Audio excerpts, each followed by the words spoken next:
Good morning. This is Michelle Love with Dynamic Change. I hope everyone is having a lovely, lovely morning. It's so beautiful outside. And you're listening to KPCA-LP in Petaluma, a free-range radio and TV station. And the show is called Dynamic Change. It's every Wednesday at 11 o'clock. And what I do with this show is I am a certified wellness coach, self-defense instructor, fitness trainer, and I have a degree in psychology, and I've worked in mental health for a long time. And I also do root cause therapy as well. So I work a lot with the somatic experience of the body and the psychology of it as well. So I like to work through the layers with people and help them resolve and get to the bottom of what is the underlying emotional baggage, is just an easy way to explain it, of how it's hanging out in your body, and bring that up, and release that, and understand the patterns that within our minds, with the psychology, how it all links up. So more information on me, you can always go to my website, dynamicchangewellness.com, and I provide a lot of groups and one-on-one work with people. And I do want to share with everyone today, there is a free event. It's a summit, so that means it's an online, virtual, live, kind of a lot of guest speakers talking. And I am one of them. And there's doctors, there's all kinds of somatic practitioners, there's people that work with gut health, people that work with hormonal health, sexual health, that work with mental health and stress patterns, grief. I mean, there's just amazing practitioners with just, really some beautiful minds and some really great intentions that want to help people have whole body health, not just like covering up a symptom.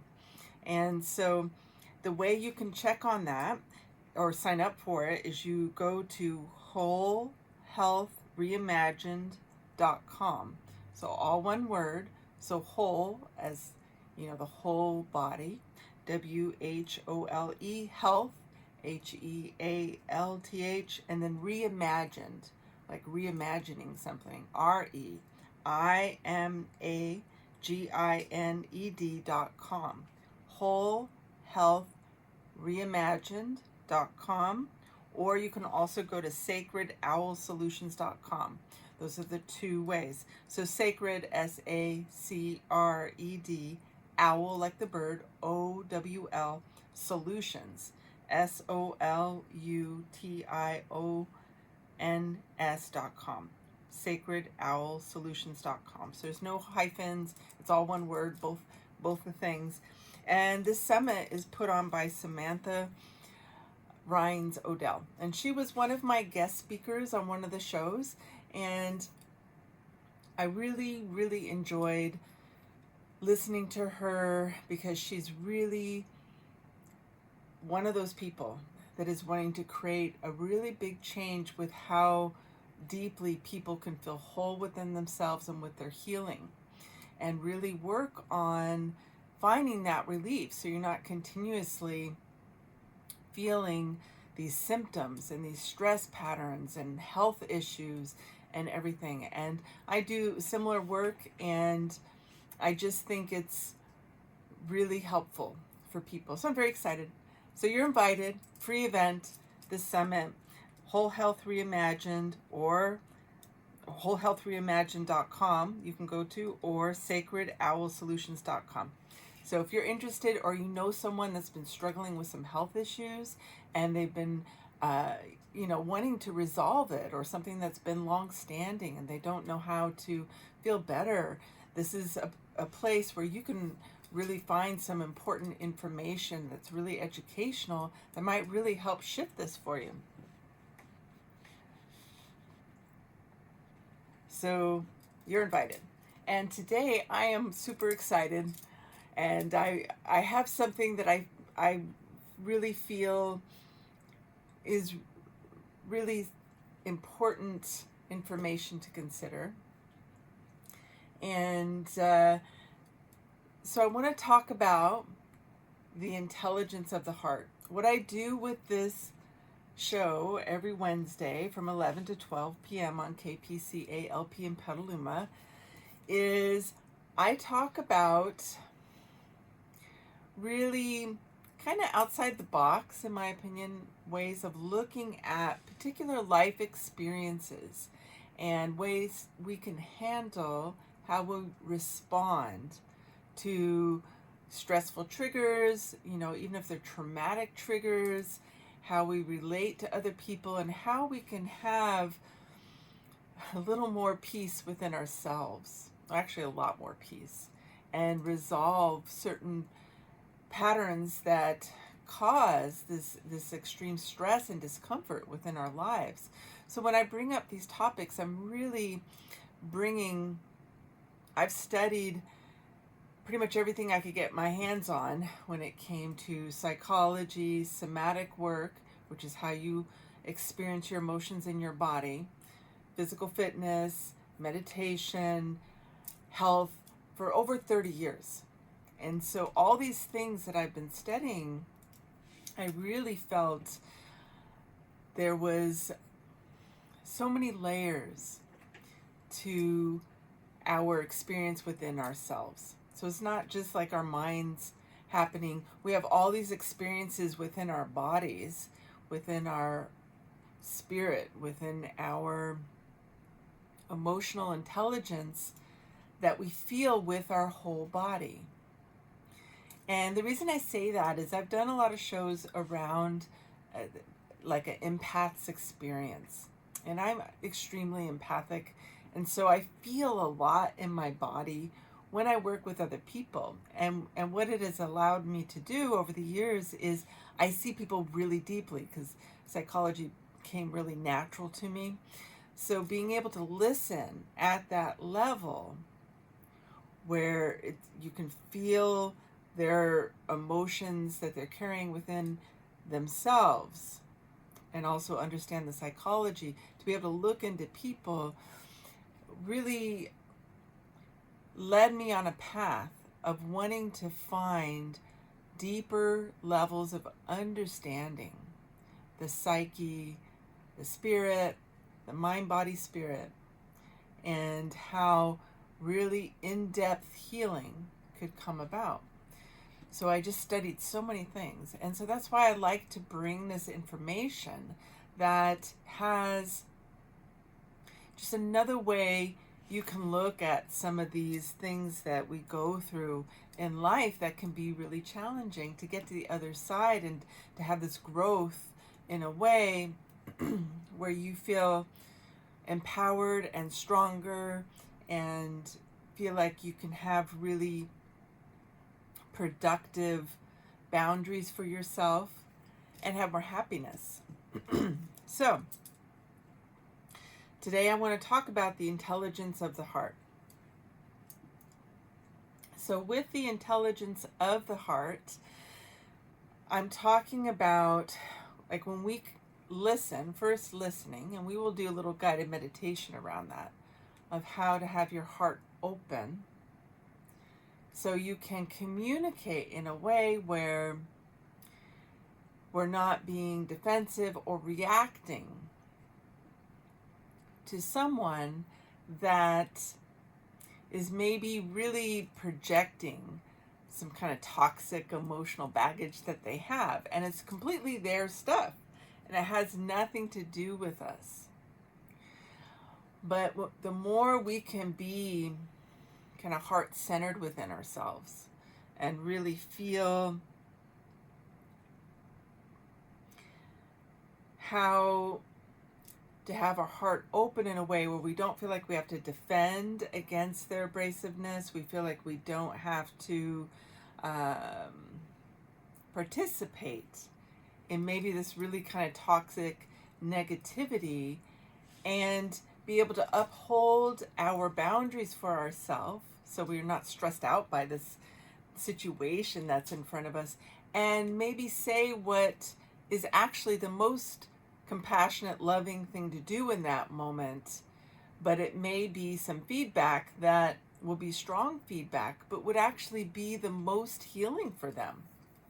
rather than enabling that type of behavior that they're displaying.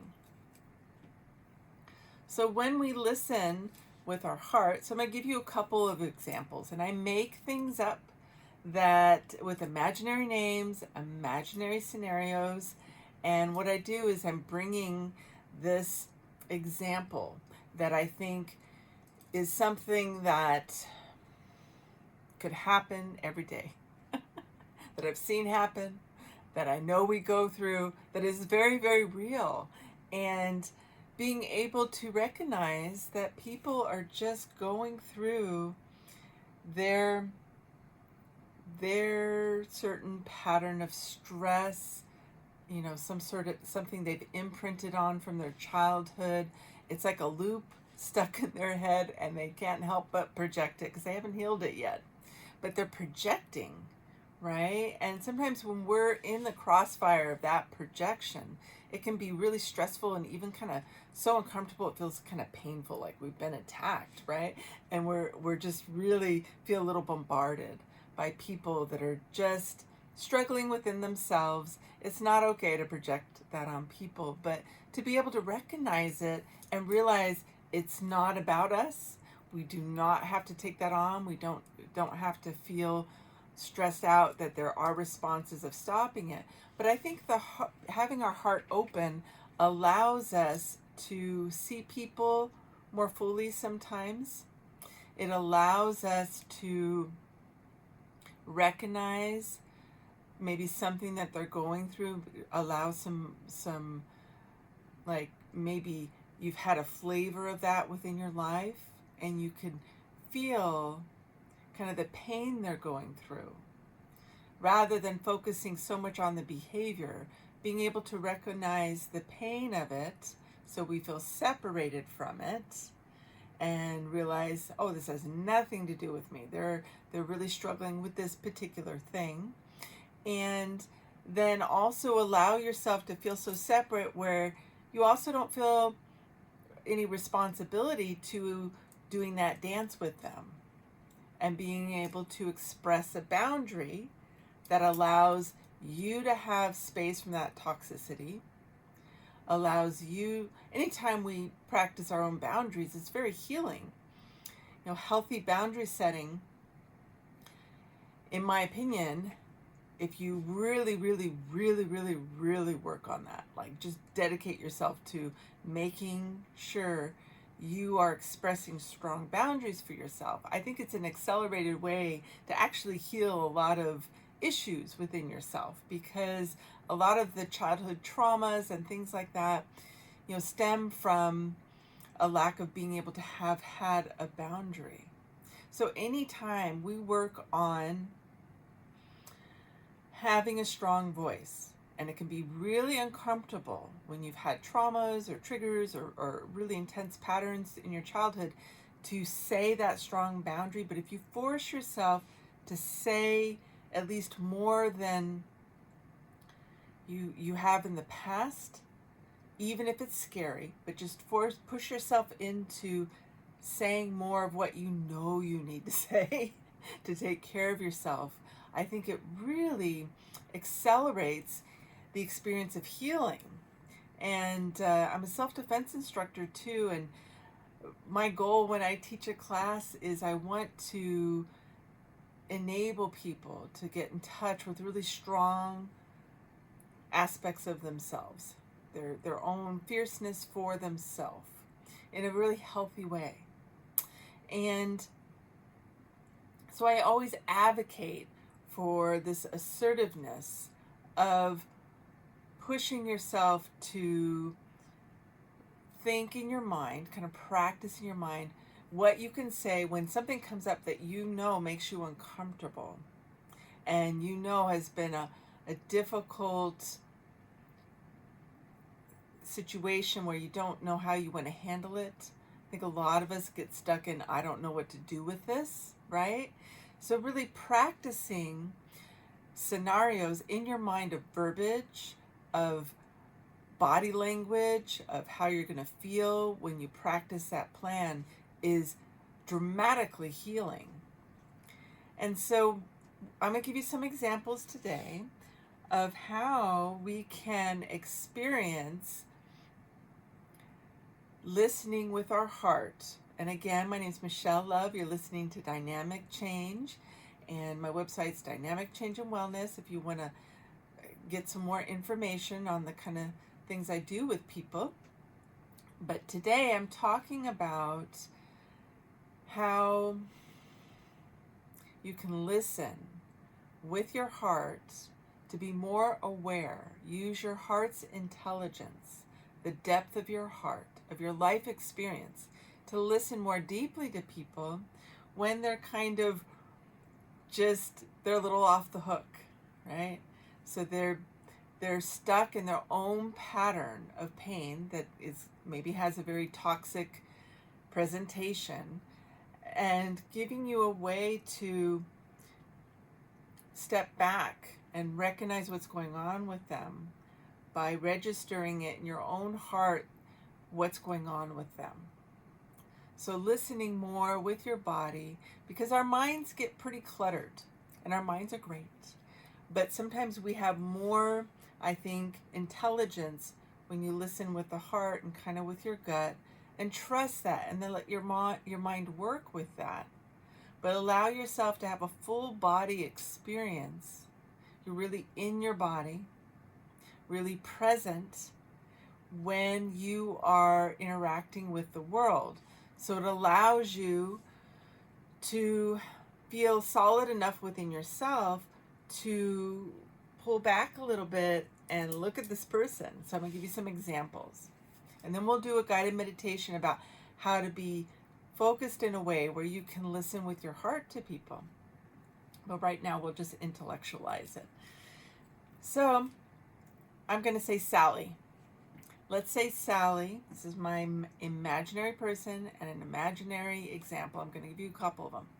So Sally has a friend that she really likes. Maybe this is a lovely person. She has some really nice characteristics. She's, very genuine. She loves nature and animals. She has some really generous kindness that she gives to people. But Sally realizes that, and this is an older friend that she has, Sally realizes that she feels a little overwhelmed with her friend's energy, a little overwhelmed with how much her friend wants to connect. And let's say Sally is a single mom, and she has a good friend network, but she doesn't interact with them all the time. She doesn't talk to people every day.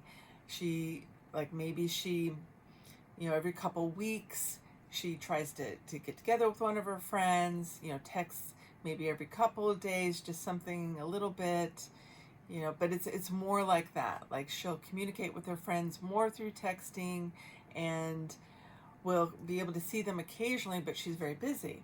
Being a single mom, Sally just really has to focus and conserve her energy for herself and for her kid, and just having life function.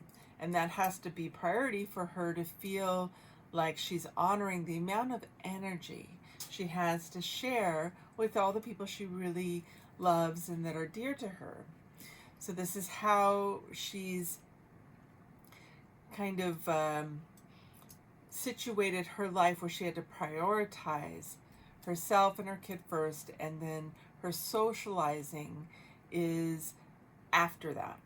But Sally has this friend that's just quite lovely, that she really enjoys her company, but she feels uncomfortable because the friend wants to talk like every day. Like, just every day wants to communicate. And Sally's realizing that she's starting to feel uncomfortable. So sometimes we feel uncomfortable and we don't know exactly what it's from. And sometimes we might feel like we're getting a little anxious or a little frustrated because someone's pushing on our boundaries, right? They're pulling on us. And so that can be an emotional and an energetic kind of pulling, or someone wanting your attention. So Sally noticed that with this friend, she is feeling pulled on. She feels it in her body. She feels a little bit with her energy level. Her mind is feeling a little stressed because this person just wants to interact way more than Sally feels comfortable with and has enough energy for. Because again, she has a lot on her plate. She's a single mom. So Sally is really thinking about how to handle this because she's noticing she's feeling a little frustrated, and she doesn't want to feel angry with her friend. Her friend is lovely, and she's trying to think of what to handle this. So Sally tells her friend, I can't talk for, a couple weeks. I have a lot going on. There is a really busy week with my kid. The next couple of weeks we have a lot going on. So you're not going to hear from me for a couple of weeks. I'll connect with you after that. So creating a boundary for yourself sometimes when you don't know what to do with it is so helpful. Just create some space to give yourself a chance to figure it out. Sometimes we know right in the moment what to say, what to do, but this is someone, Sally just is not quite sure how she wants to handle it because she does care about this person. It is a friend. So she's created that space, created that boundary. So Sally pulls back and she's kind of pondering around it. So that gave her some relief. Okay, so when we create a boundary, you're going to feel relief. That's why they're so important, is that sometimes we need that space to kind of just honor our needs, our energy. What do we need in that moment? And if something is making you feel depleted or drained, just stopping it. Just stop it. Just send a text, send an email, whatever the situation is, saying, I will get back to you in a week. I will get back to you in 3 days. Set that boundary of that time frame. And so you can pull back enough to feel that relief, to feel your energy can just be conserved for yourself. Your mental space can be conserved for yourself. And you can then let the answer come to you of how you want to handle this. Sometimes we're just so overstimulated by life and people and the experience of everything that I think we don't have enough space for ourselves to feel like we can rest enough, check in with ourselves enough, check in with our heart, check in with, how are we feeling inside, because we're so overstimulated. So this is what Sally did. She told her friend a couple weeks. So this imaginary friend, Sally, really checked in with herself. She said, what is going on here? Like, why is this friend making me feel so stressed and so pulled on? And she recognized as an older friend that a lot of times this older friend needs help with, paperwork and technology issues because it wasn't from their time period. And she really wants to help this friend. She really cares about this friend. So she does help her friend to extent, but she also empowers her friend by saying, you can go to the phone store and ask them to help you with your phone. You can call your phone company and they have techie people and you can do it that way. You can Google things on YouTube when you don't understand it, because Sally has to do it that herself because technology is always growing and changing, and so she often has to do that. And to Google things is very, very helpful. You can Google pretty much anything these days, even the paperwork, even something that you don't understand. But for her friend to reach out to that support, because Sally cannot take it on. So Sally has to be really real with herself by checking in with herself of, I don't have the energy to give to this person. I have to save it for myself, because the thing that gives you the clue is when you start to feel a little frustrated, or you want to pull back from someone, or you want to avoid them. So I want to talk about when we feel like we need to avoid something or someone. That is a huge clue that you need a boundary, that you are overextending, that you need to, say no. You need to find a way to handle the situation so that you are not, just giving yourself over to the world and your energy in a way where it's depleting you. It's really important we take care of ourselves. This is why we get stressed. This is why we get sick, when we don't take care of ourselves, when we don't have those boundaries. So Sally realizes that her friend is pulling on her out of fear. And I want to say this because I think fear is a really big issue. I think a lot of people and society has so many fear issues that get just projected out with their behavior and their energy and kind of their pulling, right? So they're afraid. So Sally realizes her friend is afraid because of their age, because they're getting older and they're not sure of, there's this unpredictable, like they don't have that plan for the end of life where they have a bunch of money saved up, or 401k or whatever it is. And so they're scared. They're really feeling like, I don't know how I'm going to handle those retirement years. And that's really legitimate, right? Like, that is really scary. So Sally's thinking, well, how can I handle this to support my own boundaries and also speak from my heart? Because today I'm talking about the intelligence of the heart and communicating that intelligence. So this is talking from your heart to someone, to where you can still take care of yourself, have that compassion and understanding for them, but say something that's actually going to help them, actually going to empower them, and realize maybe what's going on with them, for one thing, and that they need to take care of it because it kind of pushes people away. So Sally decides after those 3 weeks to first, maybe, if it's too uncomfortable to just say it, she could text it. She could say, there's something really important I want to tell you, and then I want to talk about it. Sometimes that's easier. And so she decides to text it and say, I would like to get together after this, or have a phone call, whatever feels right. But I want to say this to you because I care about you. That's always a good way to start it. I care about you, but I need to give you some feedback. And so she texts her friend and says, I've realized there are times when I'm pulling away from our friendship because I feel like you are wanting support from me in ways that I think you are doing it because you have some fear around these particular issues of not knowing how to handle the retirement years of your life, and that there's some fear there. And the way I see it played out is that you kind of have this grasping energy, this pulling energy of wanting me to provide some stability for you, creating some be your rock. And people need to be their own rock. It's really good to ask for help, but not from a way of coming from fear. We need to handle the fear, right?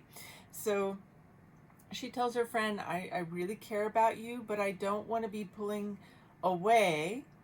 I want to tell you what I really feel is important for you to hear, so you feel empowered to maybe confront that fear and give yourself a big support network so you don't feel that fear running you anymore. And so I want to bring that to you because I love you, and these are the things I think that would give you the most support. And maybe she lists like quite a few things. You can find, like I've already mentioned, like the tech support. You can Google things. There's support groups. So maybe she takes that time to say, here are a couple things I would do if it were me. to find support, because once we can acknowledge, oh yes, this is very scary and upsetting to me, and then develop a support structure for that, not only are you going to start healing the fear of it, but you're doing an action that starts to solve it rather than projecting it onto someone. So again, my imaginary person Sally is dealing with a dear friend that's older that feels draining, that is pulling on her energy because her friend has this fear about, she doesn't know what to do with those retirement years of her life. You know, how to feel stable, how to feel like she has the support she needs to handle, you know, paperwork around taxes, money, technology issues, and it's more important, more compassionate, more empowering for Sally, rather than avoiding this person and pulling away and then they never know why, to acknowledge what's going on with them, and how important that is when people feel seen and heard. That's a great healing within itself. Even if you have to tell them something that is, you know, like a, not criticism, but is addressing something that's not okay, they're still feeling held by that acknowledgement of that struggle of what's driving the inappropriate behavior. And what this can do for her friend is allow her friend to understand that she can actually handle that fear, which is huge. That's the biggest problem here.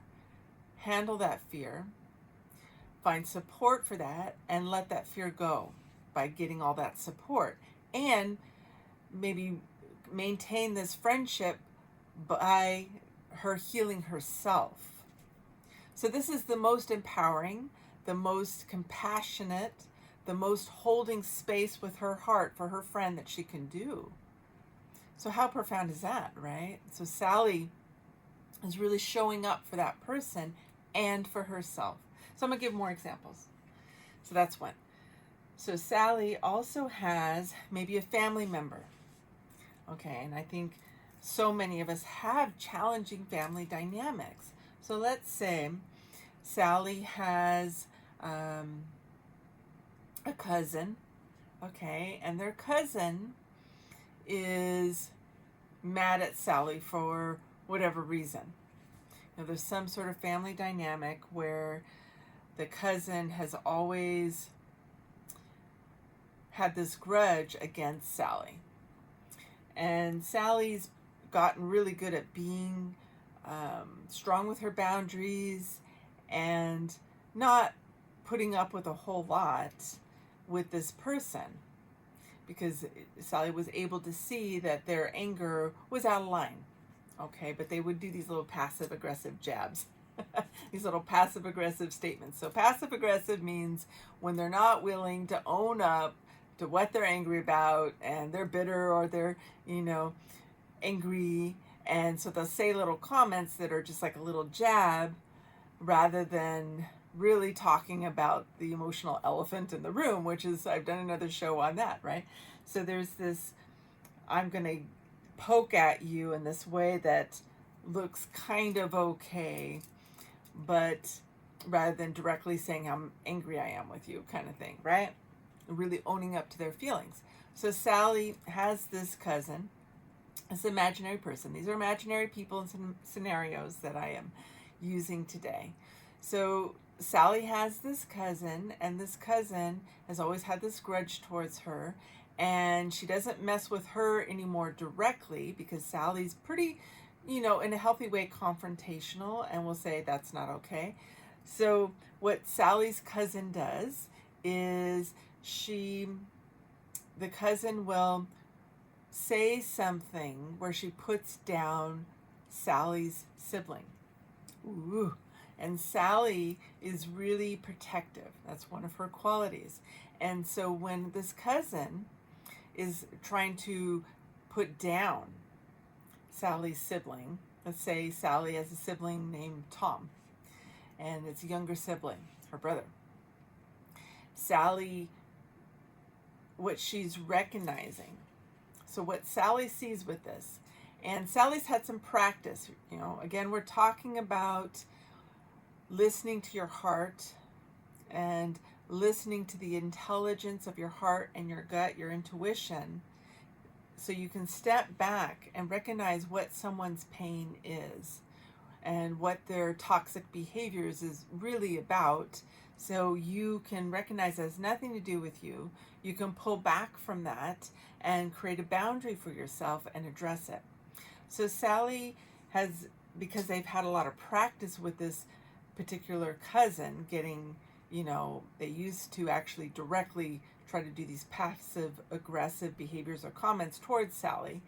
And Sally recognized a long time ago that the cousin was maybe jealous of Sally. They just, for whatever reason, had this resentment and this jealousy.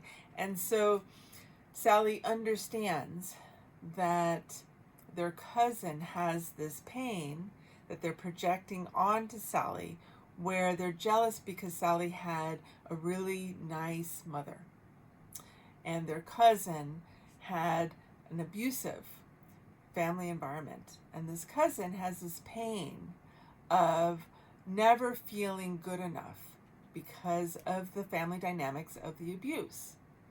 And so that pain, they project that on Sally because Sally had this, some healthy dynamics within the family system and really receive some healthy love. And so this cousin feels like, jealous and resentful. They feel like Sally had it so easy, and they project that onto them.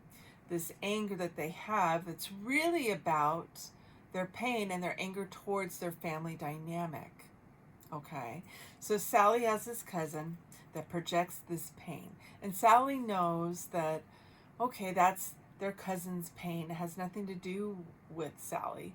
But this cousin, every time they get around, like, let's say they have a family gathering, to deliberately mess with Sally and try to take this pain out on Sally rather than deal with her own pain, this cousin will say something passive aggressive to put down Sally's younger sibling, Tom. This really annoys Sally. So Sally's decided, she cannot allow any of this toxicity. She's had all these years to figure out what the dynamic was, and she realizes this person has their own pain. So what she has decided to do is stop the toxic behavior, to set that boundary, because every time we allow, and it's not like it's easy to stop, it's not like we're bad for not being able to figure it out, like, never be hard on yourself, but when we have loose boundaries or don't have the boundaries and we end up participating with this toxicity, you're not going to feel good. You're always going to feel drained or annoyed or frustrated. Like, it has a taxing effect on the self. So it's really important to understand that it's okay to stop the situation and the toxicity. In fact, it's the best thing you can do for the toxic person and for yourself. So Sally is very protective of her younger sibling, Tom. And so she's like, okay, we're having a family gathering soon. And I know this cousin's going to do this. And I'm just tired because I feel angry. And I don't want to feel the toxicity of feeling angry by this really toxic pattern that they want to do of putting down my younger brother, Tom, because they know they can't get at Sally anymore because Sally has strong boundaries. So Sally decided to do two things. One is, if the toxic cousin says something despairing towards her younger brother, Tom, she's going to immediately say, I'm not comfortable with those kind of comments. You're putting down Tom when you say that. And if you have your own feelings of frustration about yourself or something about your life and you're trying to take it out in this moment, I'm not going to hang out with you, because this is really not pleasant, and I'm here to have a pleasant connection. And then Sally can get up and leave. Like maybe they were sitting down together, at the family picnic, right? And go sit somewhere else. But really say, I feel like you're projecting this anger and frustration about your own feelings that are going on with you, your own pain. But I'm not going to listen to this. It's not loving or kind. So like really just creating that boundary, I'm not here to feel frustrated. This is not okay with me to hear this. If you want to say kind, positive things, that's great. We can hang out and talk. But if not, I'm going to get up and leave.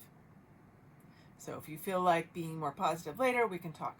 So that's one strategy. And within that, Sally is taking care of her own emotions, because she's not going to feel triggered and frustrated and yanked on by this negativity. She's also saying, don't put down my sibling, so she can protect her sibling. And so that's one plan. The other plan that Sally has decided is, if she can get to this cousin before the cousin displays this behavior, and she is going to go with plan A, plan B is to try to beat the cousin to the punch. So she's decided that she's going to try to find the cousin first and tell her, say, hey, before she can act out, hey, I really want to talk to you. Come sit down with me.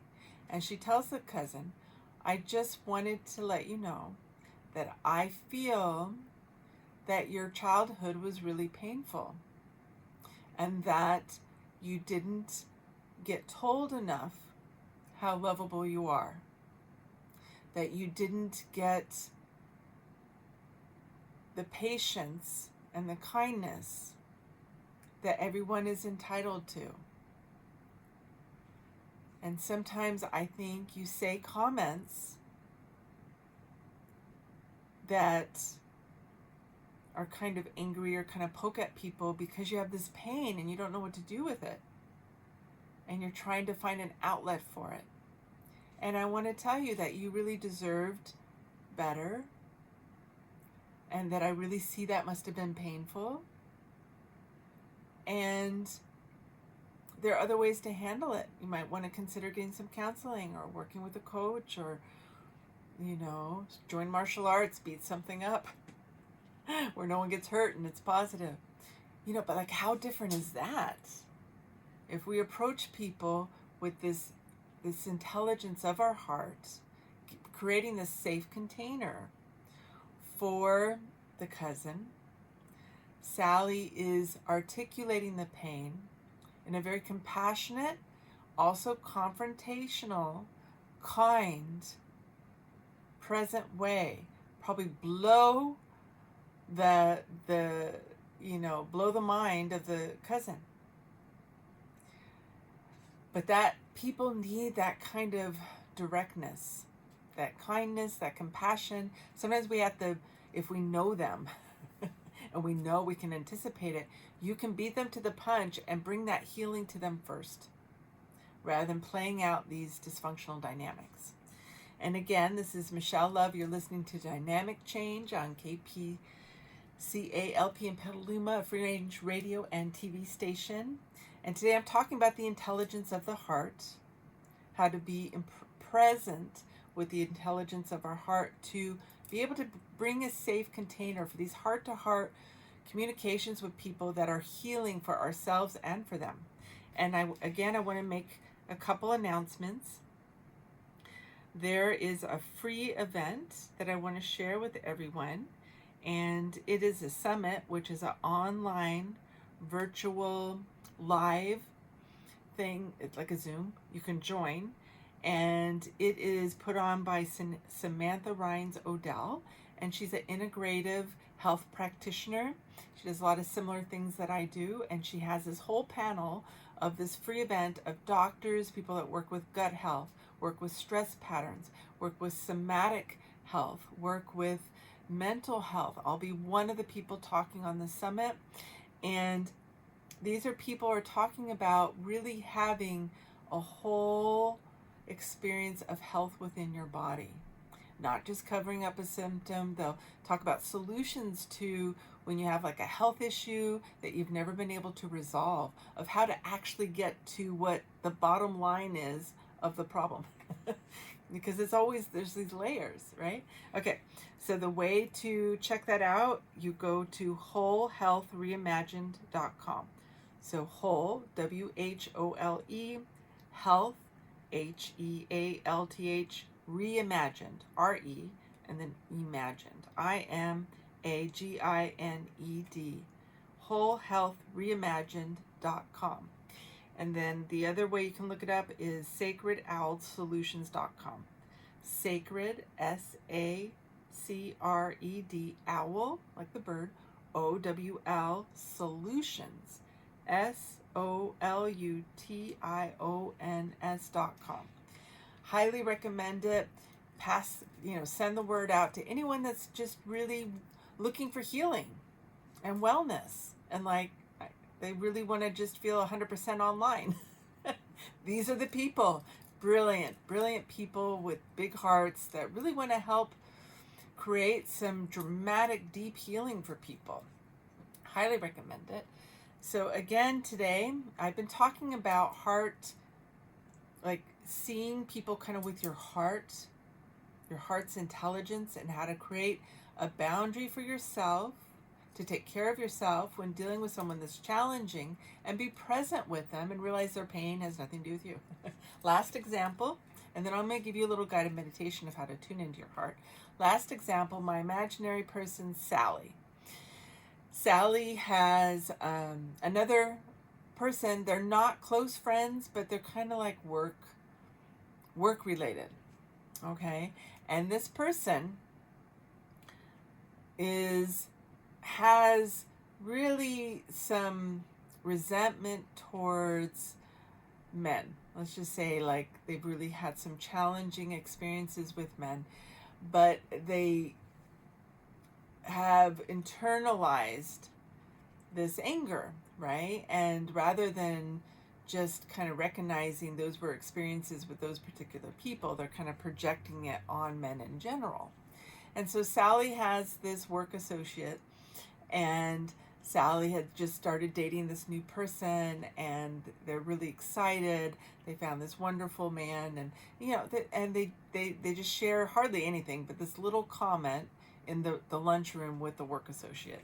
Now this work associate is really has gone through some challenging things, right? And some really, maybe some bad divorces, just really feels very jaded and angry about it. And that's their stuff, right? But she's projecting it out into the world onto men, which isn't fair. And you see that kind of stuff in the world where things projected on the men, projected on the women, like we all need to stop. We need to recognize that there's lovely men out there, lovely women, and we need to work together to, sometimes people have not been okay, but they're not representative of that whole, sex, right? And we need to always hold the faith of all the wonderful people that are out there, and have that receptivity to that positivity to other people, rather than letting those few really bad apples kind of taint our whole experience. But anyway, this work associate, when Sally just shares this little comment about this new relationship, this work associate just goes bleh, and says this really negative thing about men, and how it can only be this negative experience. And Sally's like, that's not okay. Sally's like, look. So Sally recognizes that her friend, but not really a friend, her work associate, her work associate is very bitter because of this really bad divorce. She's had a couple really unsuccessful relationships, and that she's just angry at men right now. And so she can recognize that, but she needs to create a boundary because she felt like attacked, right, by this response from this person she works with.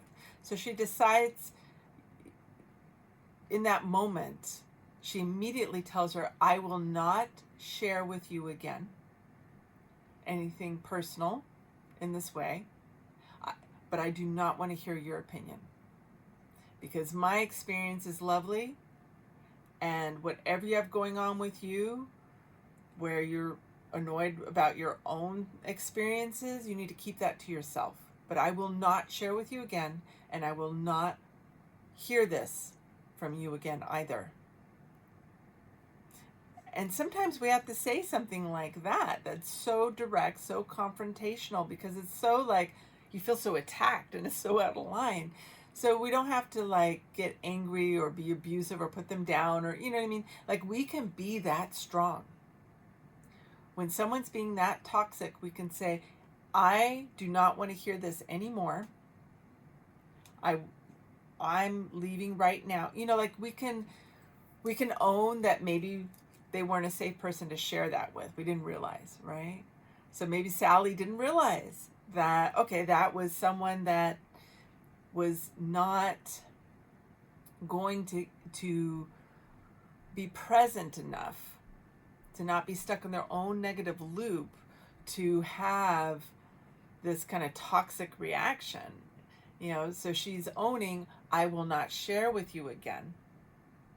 But I do not appreciate this toxic response that you are giving me right now. If you cannot be happy for me, that's fine. We will not talk about this again.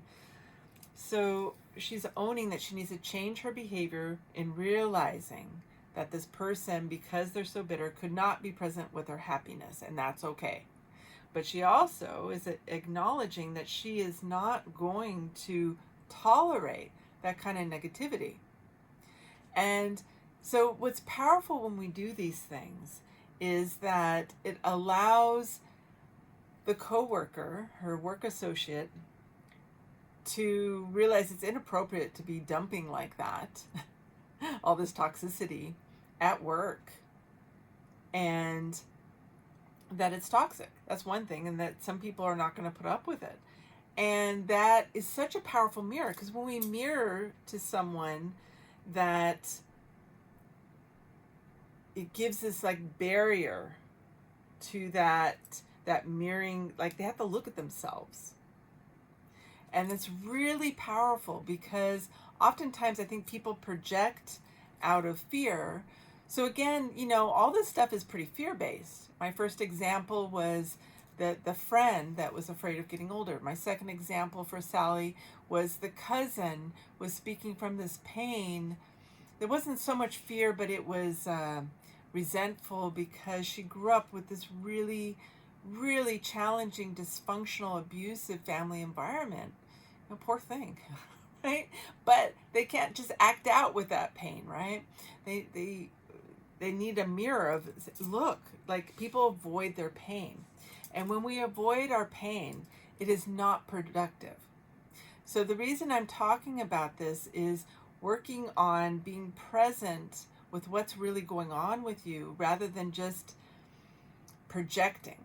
And then when we pick up from other people and we know it's not ours, but then we start avoiding them because we don't want to deal with their toxicity, that helps no one. It doesn't help our boundaries, and it doesn't, I mean, sometimes, okay, fine, avoid them, but I'm just saying, like, what is helpful when it feels like it resonates with you, it feels appropriate for you. Sometimes the most powerful, empowering, healthy thing to do is to have that presence of yourself to say what they need to hear. They need to hear, I feel like you're really dealing with a lot of pain from your past relationships, and it's unresolved for you. Like, how powerful is that? And I've done this to people, and they just like, they don't even know what to say. But it changes, like they can't deny it, because it's the truth. So when we are speaking from our heart intelligence and really articulating the truth, they can't deny it. They know it's true. Like, it hits them, boom. And they're like, that's so real. And then it allows them to sink into that thing they've been avoiding, that pain they've been avoiding. Because we need the world to heal, all right? I'm sorry. It's just time. So the more we can actually sink into, oh, I've been avoiding that forever, and it's causing me to not have friendships, to not have friends, to have all this toxicity in my life because no one wants to deal with me because I'm just like, bleh. You know, like they can eventually, if they want to do the work around healing it, then they can actually have a more fulfilling life by stopping that avoidance. So by us putting up that mirror and holding the space with our heart, like coming from a good place, we're not just saying you're being a jerk, right? We're not attacking them back. We're setting a boundary and we're saying this is what I feel and see coming from you. How powerful is that? It allows them to sink into themselves rather than running this program in their mind and not being present with their somatic embodied experience of their pain, and allow them to be like, own it, and then say, let's deal with this. Then more people can heal in the world.